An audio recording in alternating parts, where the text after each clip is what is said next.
Hi, I'm Dani Johnson. Welcome to the Dani Johnson Show. I hope today you completely enjoy what it is that you and I are going to be talking about. Welcome to this nice little corner in our home. I don't know if you're picking up where I'm sitting, but I'm sitting in a place that very often, especially on Saturdays, that I love to read my Bible. A place where I like to get spiritually fed. And I wish you could see this insane view right outside this window that really was a complete godsend of how we actually found this piece of property. We paid so little for it. I feel like we almost stole it. Like it was so incredibly cheap for the acres that we were able to get right here in the beautiful hill country of Texas. You can see a little bit right outside this window here, but I know the glare is not all that great. But anyway, I want to encourage you today. You know, here we are. We're full-fledged in a brand new season, right? We're in a new time, and today we're going to be really focusing on the spiritual part of your life, because if you're going to succeed this year and if you're going to play to win this year, you make sure that you are winning spiritually, that your spirit man is completely uplifted, that your spirit man is focused on the things that your spirit man should be focused on, that you're walking in the spirit versus in the flesh. Because whenever we walk in the flesh, we just get ourselves in so much trouble. You understand what I'm saying? Like so much trouble. And so a few weeks back, I don't know if you were kind of following my husband and I as we were down in South America and also in Antarctica as just a complete dream trip for our 25th wedding anniversary. And this was checking two things off of my list, one of which being hitting 7 continents. And another goal and dream of mine was to go to Antarctica. And I didn't know why I wanted to go to Antarctica. I just had heard about it, I heard about the beauty of it, and I just needed to go. And had such a powerful experience while I was down there. I really feel like that place is holy. It is like uninhabitable naturally by any man. You can't grow anything there. You can't live there. The weather is just uninhabitable. Bottom line, it's uninhabitable. But enough about that. But something that I learned while I was on that boat, and we were going, stepping out on the land in Antarctica, on the continent of Antarctica, and seeing so much beauty and being just like feeling like I was being spoken to so many times each day, and just doing a lot of journaling. There was something that I realized that I had kind of fallen into. And I want to talk to you about Philippians chapter 4 today, because there's some really powerful instructions in here for you to win this year, for you to win in every area of your life. If you want to win in your marriage, and I don't mean like win an argument, I'm saying win harmony, that your prize is harmony, that your prize is passion for each other, that if you want to win in your parenting, if you're a parent, that if that's part of your goals this year, as part of your plan this year, is to win as a parent and to feel like by the time the year is over, actually, let's forget about waiting till the year is over. Let's have it that each day of this year that you're having wins, that you feel like you're becoming the parent, the champion parent that you should be, versus what we see so much in today's world. And let's just then move over to the business life, right? I know that you want to play to win in business, and business being if it is the one that you are contributing to and helping to build, and or it is one that you own, that you've started yourself and have made that crazy investment of time and effort and emotion and mental and all of it. Bottom line is that no matter what your goals are this year, you've got to make sure that you are spiritually feeding yourself, and that you're allowing the Spirit of the living God to fill you and to direct you and to guide you. And so when I was on my trip, and I had a lot of time journaling, and literally we were cut off from the real world, if you will, of the internet. I was personally cut off from the internet. My husband still managed to put himself on there, but I just cut off for like 10 days and had really a powerful time of refreshing and being filled again. And so one of the things, I made this long list of the things that I learned in Antarctica that I don't think I would have seen, or the revelations that I got. But this particular one, I encourage you to actually ask yourself the same question I was asking myself, of just kind of doing an inventory, a self-inventory, and spending time with God and saying, okay, how am I doing? Where am I at? What is the condition of my heart right now? What is the condition of my soul right now? What are some things that I need to be working on moving forward into this next season? And if I want to play to win, like, what are some areas that I haven't been playing to win in? And when you're playing to win, sometimes playing to win, you end up losing. Even when you're playing to win, you lose. And so I want you to fashion yourself with the mindset of a champion, because a champion does not stop playing to win when they're losing. They still play to win even when they are losing. And that's what I want to encourage you to do, is to play to win even when you're losing. And so when I was kind of doing this, just kind of a gut check, just kind of a like, God, I want an inventory. I want some things. And I already shared last week with you, or maybe it was the week before, I shared with you in another message like this, whether you're listening to this or watching this on your podcast or on YouTube, on Facebook, whatever way it is that you are getting today's message. Where I had talked about not letting anyone tell you what is from God or what isn't from God. You need to search that out yourself. And you need to be so connected with Him that you're hearing Him, and that you're not allowing our modern day society, especially the modern day church, tell you what is from Him and what is not from Him, especially when it comes to your goals, your desires, and your dreams. Those things, no human can discern that for you. That is between you and your Maker, because He made you and He knows where He's taking you. And so I don't know if you heard that message or not, but you need to go back and listen to that message. And I kind of walked you and taught you how to discern your desires versus His desires, and how to really hear Him in that way to make sure that you are heading on the right path for the right desires. So in this one of the things that came up when I'd written down 6 things that I had learned from being in Antarctica, and what this trip was really all about. And as I'm debriefing, if you will, the last part of the part when we were out in the Drake Passage, where the boat is like it was going crazy, friend. You want to talk about a test of faith. A baby grand piano that was chained to the ground flipped over. About 15 chairs with people in them flipped over. That's how crazy this passage was. And fortunately, I did not get sick. I didn't get nauseous, not once, which was such a gift from God, and I was thanking God the whole time. So let's just pray to start off with, because I want you to hear His voice and not mine. I want you to hear His thoughts and not mine. And if you don't have ears to hear, you won't hear Him. So Father, I thank you so much for this space, for this place, even in my room, where so oftentimes I just sit here with you, and I sit here with your word, and I just chew on it, and I love the things that you teach, and I love what my eyes get to see, and I thank you for the beauty of the land that my eyes are able to witness, and the beauty of your word, and the beauty of your wisdom, and the beauty of your knowledge that always wrecks me. Father, I pray that today, as I talk here with my friend, that as we have this conversation, you be in the midst of this conversation. You be the one to direct this conversation. You be the one to penetrate my heart and their heart. That you give us eyes to see and ears to hear. We want to know you more. We want to press into you more. We don't want more of the religiosity that man has created. We want what you have created. We want to walk with you the way Moses did, the way Abraham did. We want to please you the way Abraham did. We want to please you the way Yeshua, Jesus, the Messiah, pleased you. And so many others that are throughout all of history, the way Yehoshua, Joshua, pleased you with the way he lived his life. And Queen Esther, the way she pleased you.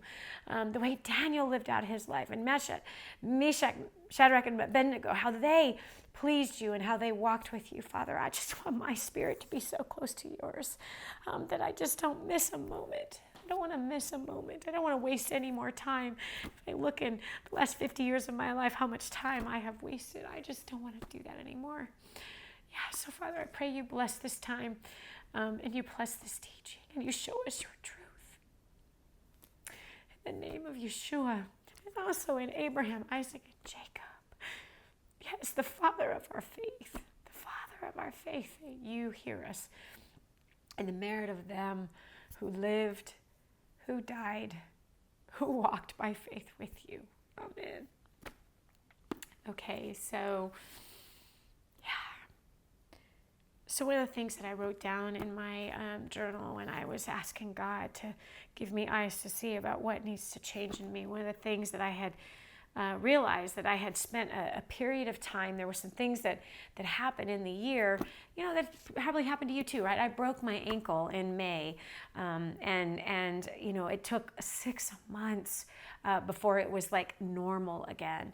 And here we had these very anticipated goals that we wanted to achieve, and between the broken ankle and some sidetracking that happened in my professional life, and just things that didn't quite turn out the way that maybe we hoped they'd have. And come on, you've had times and seasons like that, right?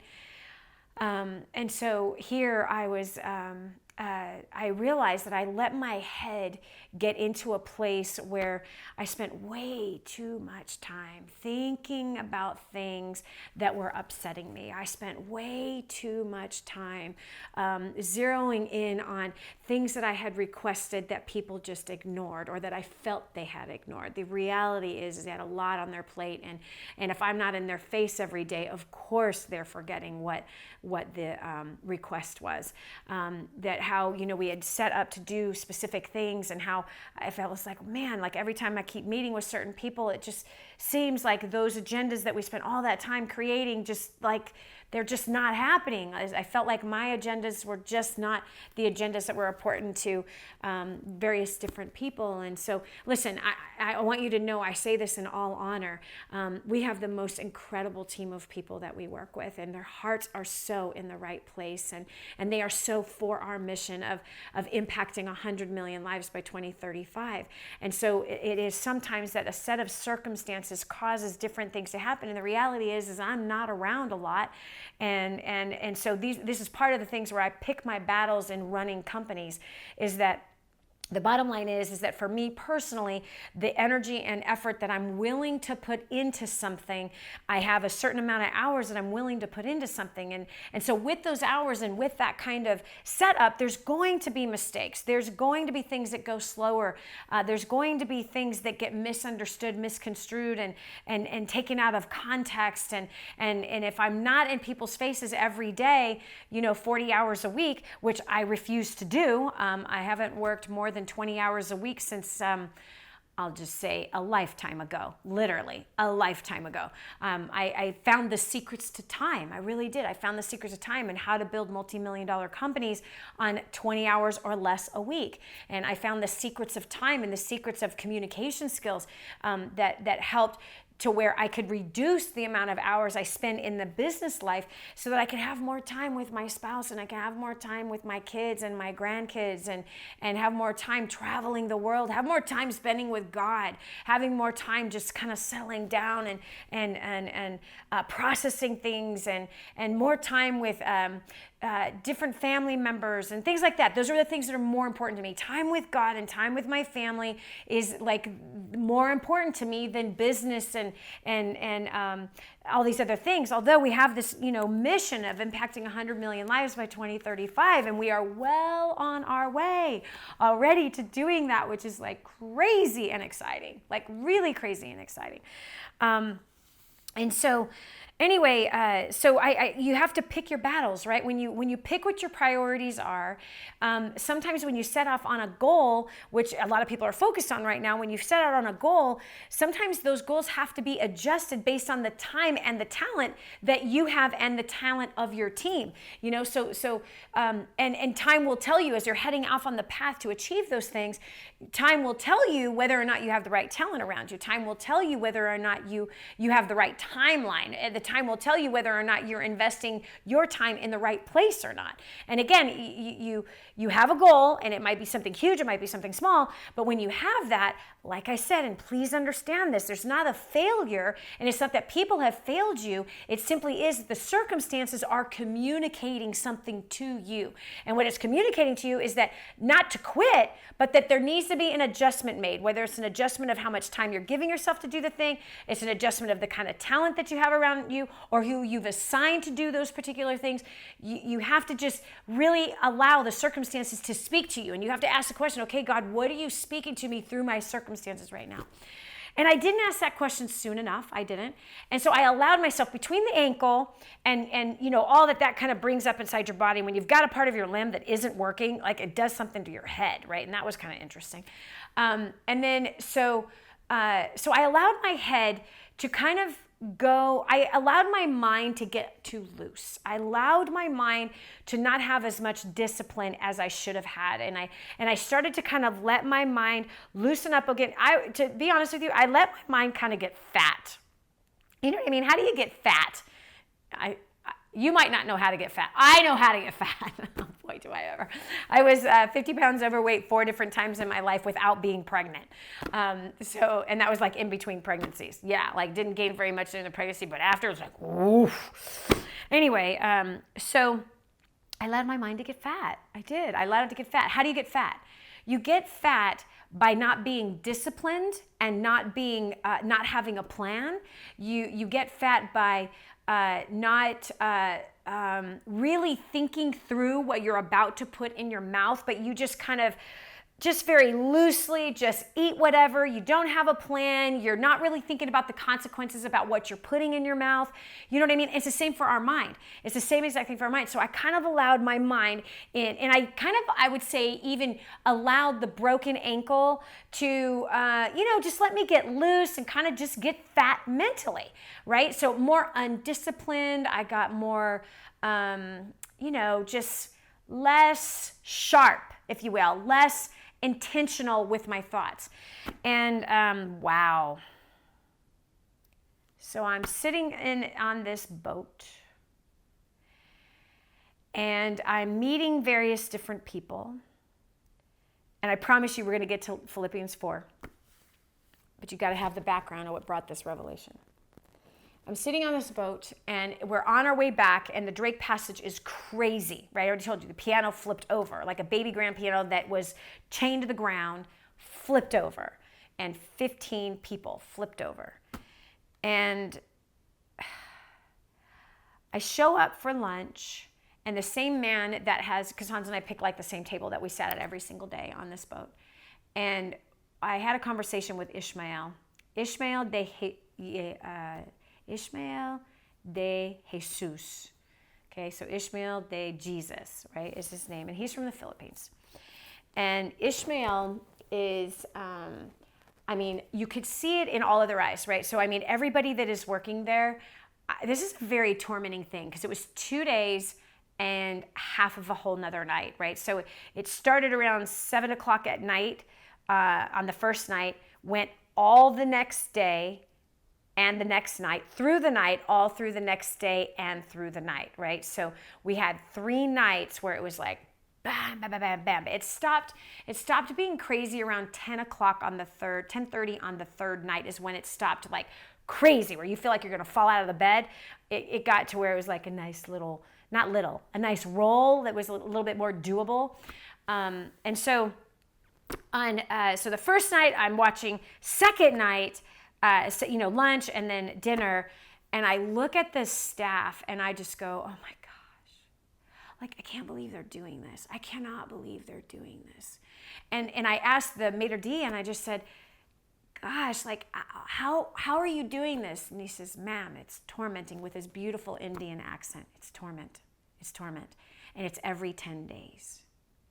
And sometimes it's every 5 days. And I just went, gosh. So I say to Ishmael, I say, why do you do this? And he says, ma'am, with this beautiful Filipino accent, ma'am, where I come from, there are no jobs, and I have a wife and a son that I need to take care of. But Ishmael, there's other ships you can go on. There's other places you could go to. This is the Drake Passage. It's like this, like every 5 to 10 days, like you're going back and forth to Antarctica from Ushuaia. Like it's this way every 10 days. Like, dude, you don't have to do this. Like this is all the only contracts that have been available for me. I'm like, wow. So I go back to my room and literally I have tears in my eyes because I'm like, oh God, like he feels blessed that he has a job and he has a way to provide for his wife and his son. He's away on this boat for 9 months. 9 months.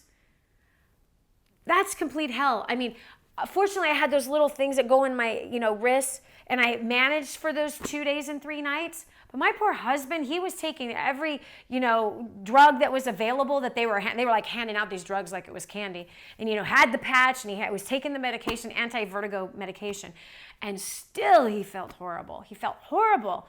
And I'm looking at the staff who still has to bake the bread, who still has to make all the food, 3 meals a day for 100 people, and they're suffering. I mean, they have a great suffering in this. And I just remember going back to my room and praying and just going, I have been complaining. He's not complaining.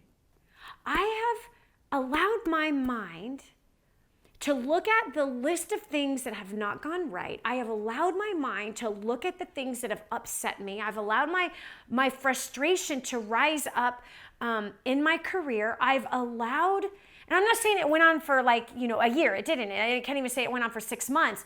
Probably for a month. I allowed my mind, actually it was a month. I allowed my mind to kind of rehearse the things that frustrated me. Over that last year, I allowed myself to, again, be fat mentally.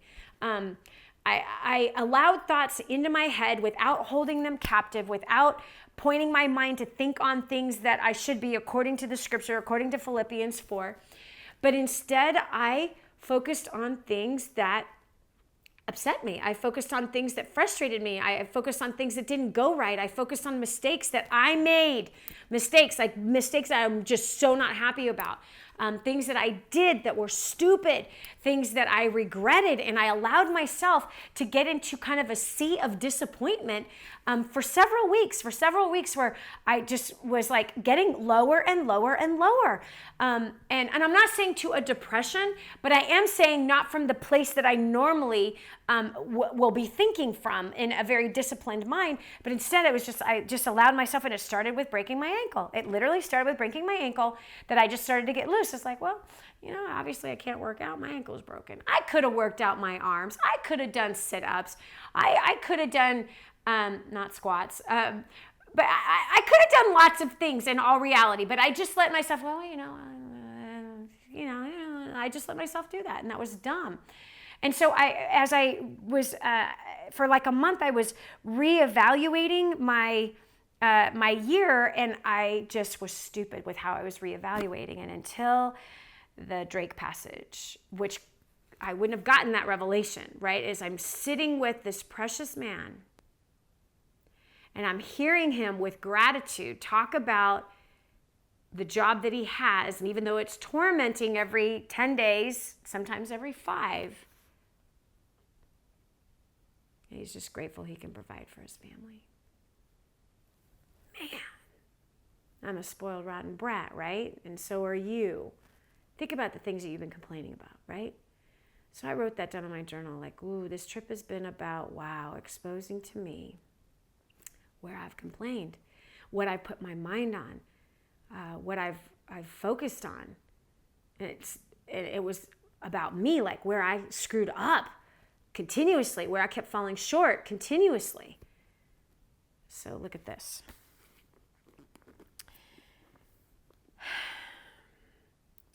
It's Philippians chapter 4, verse 6. It says, be anxious for nothing, but at all times, but at all times, but at all times, but at all times, by prayer and supplication with thanksgiving, but at all times, but at all times.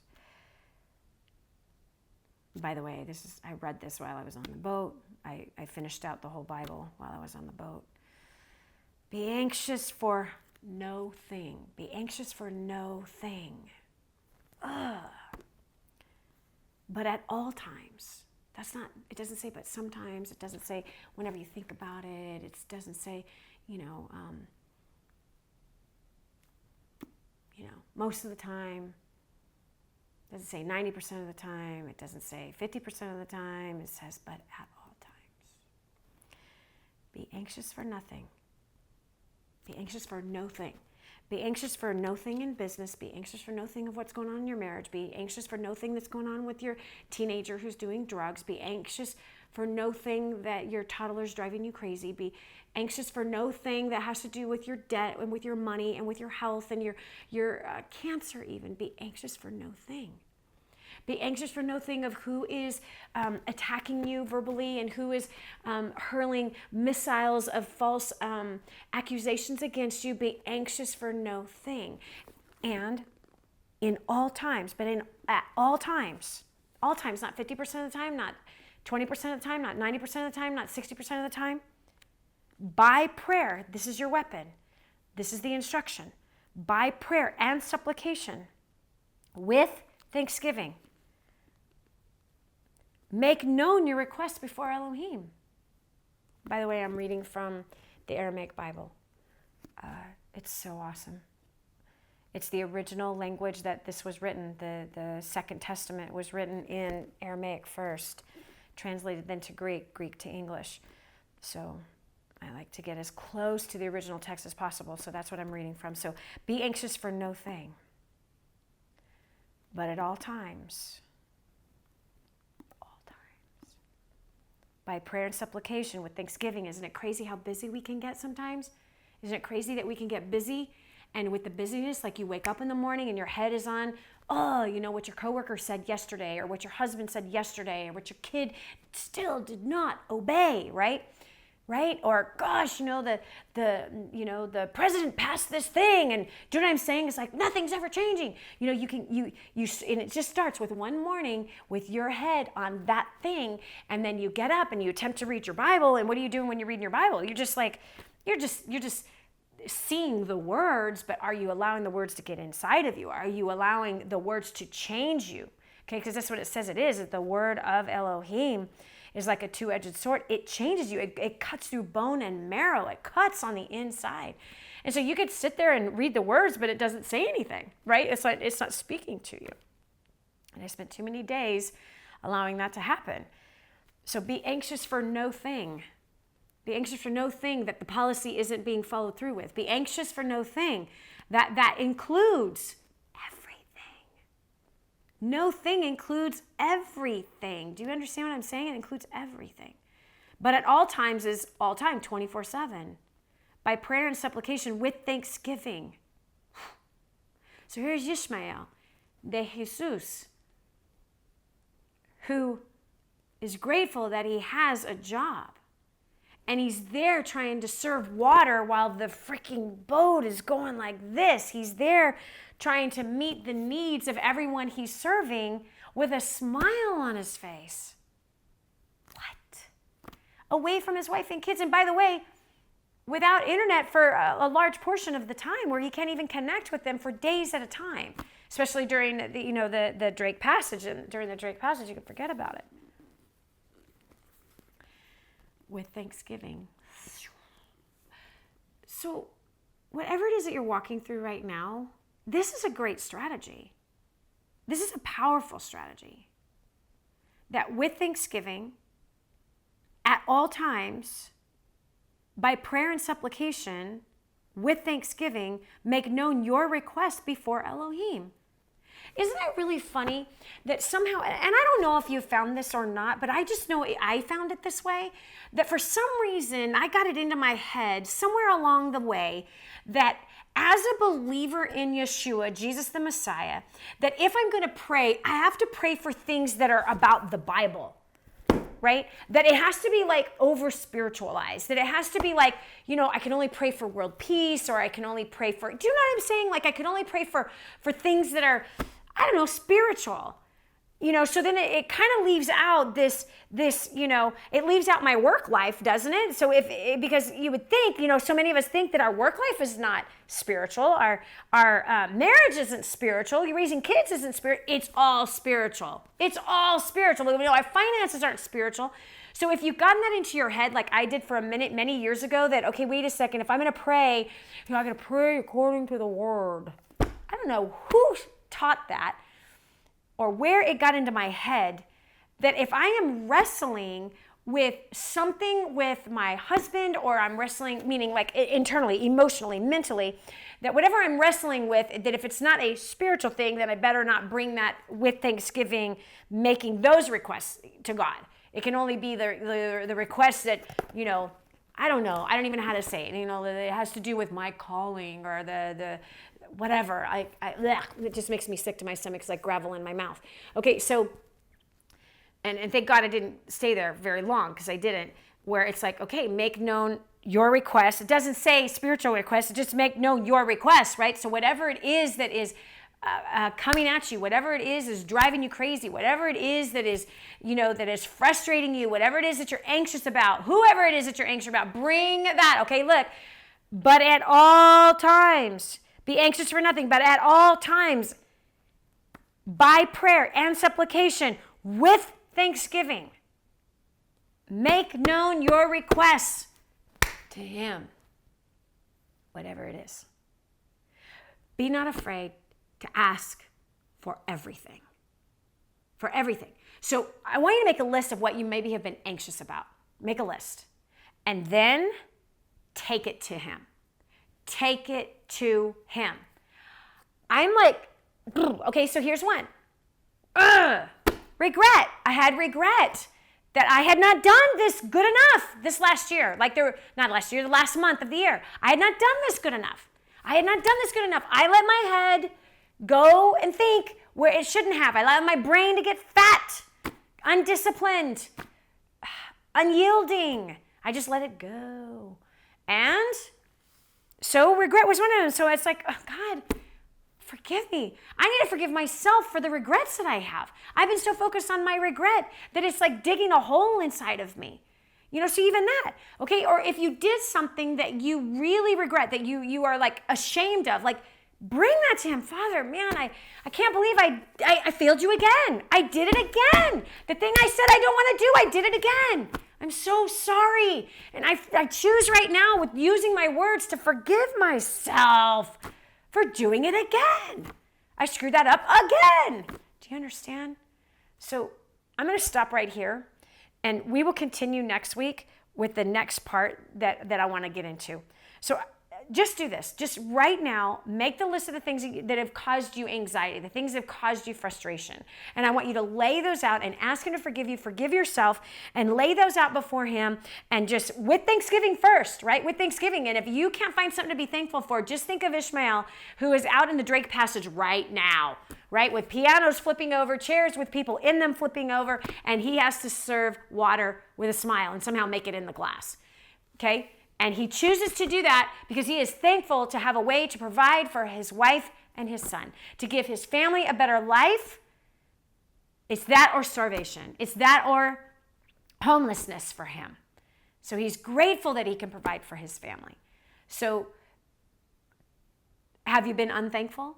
I can tell you this. Those things that you aren't thankful in are the things that are causing you anxiety.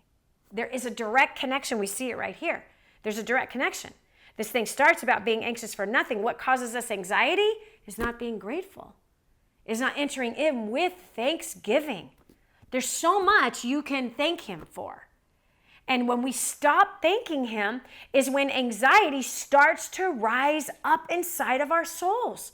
It's when a lack of gratitude, now we start complaining. And we start complaining, we start getting frustrated, and now we get ticked off really, really fast. And then we regret because we didn't act right. And then we feel bad, and now we're walking in shame and guilt. Why? All starts from a lack of thanksgiving. All of it starts right there. So I'm going to stop right here.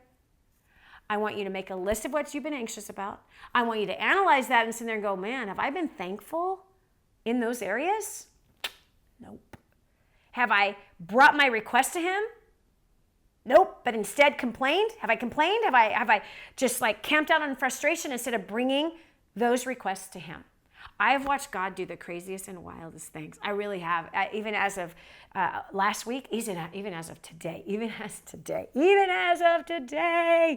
I had just something really wild, a prayer, something that I like stopped thinking about and just went, okay, Father, I pray that you do something inside of this. I come against this wickedness. I come against this lies. I come against this deceit. I come against rejection. I just come against this right now. And the fog clears up and the clarity comes, friend. It does. And I love how he does that. If you are willing to what? Be anxious for no thing, but in all times, by prayer and supplication, with thanksgiving, make your requests known to Elohim. All right. Thanks for joining me today. Listen, I got to see you live. You got to get here face to face with us. Could you imagine being in a community of people who are walking through their stuff and getting better day by day, week by week? Could you imagine? Think about it. Think about it. Do you want to walk by a greater faith? Do you want to walk in a greater authority of knowing who you are and where you're going? And do you want to be with a community that when you fall down, they pick you up instead of just annihilate you with their tongues or with their eyes and all of their self-righteousness? Do you want to be able to pay off all of your debt and be completely debt-free? Do you want this year to be a year where you are able to annihilate a good portion of that debt and feel amazing about yourself? Are you sick and tired of hearing messages that don't lead you to being able to take the action that should be taken? And maybe you're in that place where you don't even know what action should be taken. I promise you, if you take the risk and you come out and you join us at First Steps to Success, I promise you, you're going to get a final copy.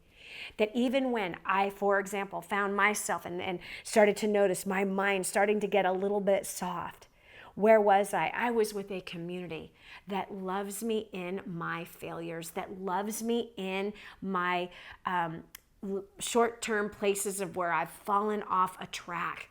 That they show mercy, they show grace, and they show love. How? They're all First Steps to Success graduates. They're all a people who have walked in this beautiful place of humility. And I want you to meet them, and I want you to be amongst them. I want you to have and experience the freedom they're feeling and experiencing by being involved with First Steps to Success. So go to the website, DaniJohnson.com right now. Go to DaniJohnson.com right this minute and get yourself registered for First Steps to Success. Get registered right now. Don't delay. Don't delay. God's going to do the craziest and wildest things in your life as a direct result of these 3 days that we're going to have together. I promise you, he makes a way where there is no way. And it is time for you to win and to win big. And this is the season for you to win big. So I can't wait to see you at the next First Steps to Success. Go to the website right now, get your ticket right now, and as soon as you get yourself booked, then friend, come and tell me. Come over to Facebook and let me know, Dani, I registered, I did it. And if you're watching this or listening to this on a podcast or this is on YouTube, however which way that you are downloading this information right this very minute, here's what I want you to do. I want you to write it in the comments. I want you to write me and say, I'm coming. I'm coming. I'm tired of fighting. I'm tired of losing. I'm tired of these battles that I'm facing, and I'm tired of being bloodied up, and I am ready to win financially. I'm ready to win in my career. I'm ready to win in my marriage, and I'm ready to win as a parent. I'm ready to win this game called life, and I'm ready to play it and be the best player that I possibly can be. All right, I can't wait to see you then. God bless you. Have a great one. Bye.